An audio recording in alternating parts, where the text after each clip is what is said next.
मेरे प्यारे भारत के सभी नौजवान साथियों, मैं जो बात करने जा रहा हूँ वो ना ही तो किसी राजनीतिक दल से पक्ष लेने के लिए, ना ही किसी जाति और ना ही किसी धर्म के पक्ष को लेकर है। ये जो है हाल ही में सोशल मीडिया पर वायरल हो रहा आरक्षण हटाओ आंदोलन, जो कोई रातों रात पैदा नहीं हुआ है, ये भारत के पढ़े लिखे युवाओं के सब्र का बांध है जो अभी टूट रहा है। आज का युवा जाति आधारित पहचान से आगे बढ़कर योग्यता आधारित अवसर की मांग कर रहा है, वो है एक निष्पक्ष अवसर। साथियों, हमसे कहा जाता है कि हम डिजिटल इंडिया और आधुनिक भारत में जी रहे हैं, लेकिन हम जब किसी कॉलेज का फॉर्म भरते या सरकारी नौकरी के लिए आवेदन करते हैं तो सबसे पहले हमारी जाति पूछी जाती है। मगर क्यों? अगर हमारा अंतिम लक्ष्य एक जाति मुक्त समाज बनाना है तो हमारा सिस्टम बार बार पुरानी दीवारों को क्यों खड़ा कर देता है? हमें इस बात पर साफ तौर से समझना चाहिए, साफ तौर से गौर फरमाना होगा। हमें ये बात साफ तौर पर समझनी होगी, हम गरीबों के उत्थान के खिलाफ नहीं है।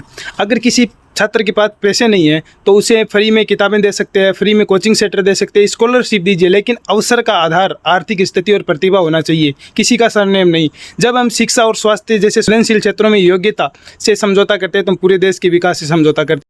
दूसरी ओर हम बातें करते हैं कि हम आज 21वीं सदी में जी रहे हैं, हम चांद पर तिरंगा लहरा चुके हैं, हम दुनिया की सबसे तेज़ी से बढ़ती हुई अर्थव्यवस्था में से हैं, हम डिजिटल इंडिया की बात करते हैं। लेकिन कितनी अजीब विडंबना है कि आज एक पढ़ा लिखा हुआ किसी परीक्षा का फॉर्म भरता है तो कंप्यूटर स्क्रीन पर सबसे पहले उसका सवाल योग्यता नहीं बल्कि उसकी जाति पूछी जाती है।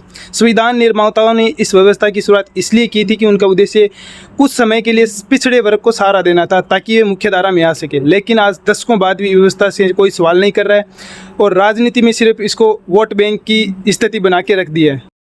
आज स्थिति यह है कि एक सामान्य वर्ग का छात्र 95% लाकर भी कतार में बाहर खड़ा रहता है, वहीं दूसरी ओर बहुत कम नंबर लाने वाला व्यक्ति सिर्फ अपने सरनेम के दम पर सीट ले जाता है।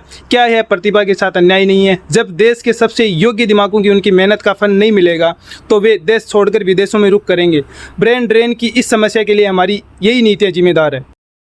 अब मेरे कई साथी ये समझ बैठेंगे कि हम पिछड़ों के विकास के खिलाफ है, लेकिन मैं आपको एक बात साफ तौर पे कह देना चाहता हूँ कि हम किसी भी गरीब और ज़रूरतमंद के खिलाफ नहीं है। हमारा विरोध इस बात से है कि आरक्षण का लाभ एक अमीर और सक्षम व्यक्ति का बेटा भी सिर्फ इसलिए उठा लेता है क्योंकि उसकी जाति पिछड़ी हुई है, जबकि एक बेहद गरीब और ऑटो चलाने वाले और मजदूरी करने वाले का बेटा सिर्फ इसलिए वंचित रह जाता है क्योंकि वह सामान्य वर्ग से आता है। क्या गरीबी इस जाति को देख कर आती है? बिल्कुल नहीं। भूख का कोई धर्म नहीं होता और गरीबी की कोई जाति नहीं होती। इसलिए आंदोलन मांग करता है कि अगर आपको सहारा देना ही है तो आर्थिक स्थिति को आधार बनाइए। जो गरीब उन्हें मुफ्त में किताबें दीजिए, उसे देश की सबसे बेहतरीन कोचिंग सेंटर को फ्री में दिलवाइए, उसे रहने के लिए हॉस्टल और पढ़ाई के लिए स्कॉलरशिप दीजिए, कोई दिक्कत नहीं है। उसे शुरुआत की लाइन में खड़ा होने के लिए हर संभव मदद कीजिए, लेकिन इसे परीक्षा हॉल के अंदर जब जाकर लिखने की बात आए तो फैसला सिर्फ उसकी योग्यता के आधार पर होना चाहिए। जब आप एक डॉक्टर, इंजीनियर, वैज्ञानिक और प्रशासनिक अधिकारी चुनते हैं तो वहाँ देश की सुरक्षा और तरक्की दांव पर लग जाती है। वहाँ किसी भी तरह का देश के साथ, देश के भविष्य के साथ समझौता नहीं होना चाहिए, क्योंकि ये भविष्य के साथ खिलवाड़ है और ये देश के साथ खिलाफ है। मैं आप सभी को इस बात से भी अवगत करा देना चाहता हूं कि ये लड़ाई किसी एक जाति की दूसरी जाति के खिलाफ नहीं है। ये हमारे बीच नफरत फैलाने का जरिया नहीं बनना चाहिए। ये लड़ाई एक ऐसी पुरानी सड़ चुकी व्यवस्था के खिलाफ है जो हमें भारतीय बनने से रोकती है और जातियों के टुकड़ों में बांट कर रखती है। हमारा नारा बहुत ही स्पष्ट है, सारी जाति एक समान, मेरा बस ये देश महान।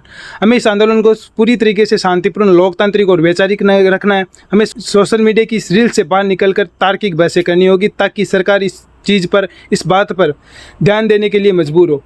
हमें इस नागरिकता के आधार पर जाति प्रमाण पत्र का उपयोग ना करना पड़े और हमारी एक ही पहचान हो कि हम एक भारतीय हैं। इसीलिए इस चीज़ पर गौर फरमाने की आवश्यकता है। जय हिंद, जय भारत।